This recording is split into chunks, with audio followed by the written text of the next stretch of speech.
সম্মানিত ভিউয়ার্স, কেমন আছেন সবাই? আশা করি আল্লাহর রহমতে ভালো আছেন, সুস্থ আছেন।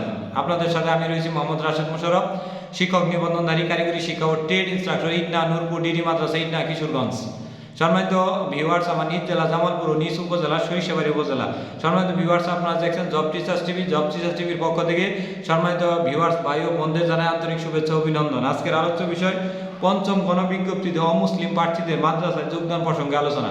সম্মানিত ভিউয়ার্স, অনেক অমুসলিম ভাই ও বোনেরা সহকারী শিক্ষক বাংলা, সহকারী শিক্ষক ইংরেজি, সহকারী শিক্ষক গণিত, সহকারী শিক্ষক সামাজিক বিজ্ঞান বা সহকারী শিক্ষক কৃষি সহ অন্যান্য পদে আপনারা শিক্ষক নিবন্ধনে 16 ও 17তমতে টিকেছেন, কিন্তু এখনও তারা চাকরি করেন না, কিংবা পঞ্চম গণবিজ্ঞপ্তিতে এই সকল হিন্দু প্রার্থী বা বৌদ্ধ প্রার্থী বা খ্রিস্টান প্রার্থী কিংবা বিধর্মী প্রার্থী যেটাই বলেন না কেন বা অমুসলিম প্রার্থী যারা রয়েছেন তারা মাদ্রাসায় চাকরি করতে পারবেন। মাদ্রাসায় চাকরি করার ক্ষেত্রে তাদের কোনো বাধ্যবাধকতা নেই যে মাদ্রাসায় চাকরি করতে পারবেন না।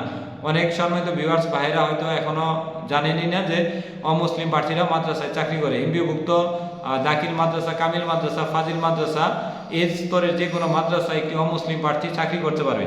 তবে অমুসলিম প্রার্থী মাদ্রাসায় চাকরি করতে পারলেও এই সকল প্রতিষ্ঠানে প্রধান পদে অর্থাৎ সুপার, সহ সুপার, প্রিন্সিপাল কিংবা প্রধান যে পদটি রয়েছে দাখিল, আলিম, কামিল এবং ফাজিল মাদ্রাসায়, এই সকল পদে অমুসলিম কোনো প্রার্থী আপনার এই সকল প্রধান পদগুলোতে অংশগ্রহণ করতে পারবে না। অর্থাৎ এই সকল প্রধান পদে শিক্ষাগত সকল যোগ্যতা থাকার পরেও অংশগ্রহণ করতে পারবে না। তাই আমরা এই সকল অমুসলিম প্রার্থীদেরকে আমরা বলবো যে তারা জেনারেল যে স্কুলগুলো রয়েছে যেখানে হিন্দু, বৌদ্ধ, খ্রিস্টান, মুসলিম সকলে পড়াশোনা করে, এই সকল প্রতিষ্ঠানগুলোতে আপনারা আবেদন করেন। আবেদন করার পরে যদি আপনার শিক্ষাগত যোগ্যতা থাকে, ভবিষ্যতে আপনার 10 বছর এবং 16 বছর পরে প্রধান শিক্ষক এবং সহকারী প্রধান শিক্ষক হতে পারবেন, কিংবা কলেজ পর্যায়ে গেলে অধ্যাপক বা সহকারী অধ্যাপক পদে যেতে পারবেন, কিংবা ওই প্রতিষ্ঠানের অধ্যক্ষ হতে পারবেন বা প্রিন্সিপালও হতে পারবেন, যেটাই বলেন না কেন সেগুলো হতে পারবেন। কিন্তু মাদ্রাসায় এই সুযোগ সুবিধাটা নেই, কারণ মাদ্রাসার প্রশাসনিক পদগুলো শুধু আরবি লাইনে যারা পড়াশোনা করেছেন তাদের জন্য বরাদ্দ করা থাকে। তো সম্মানিত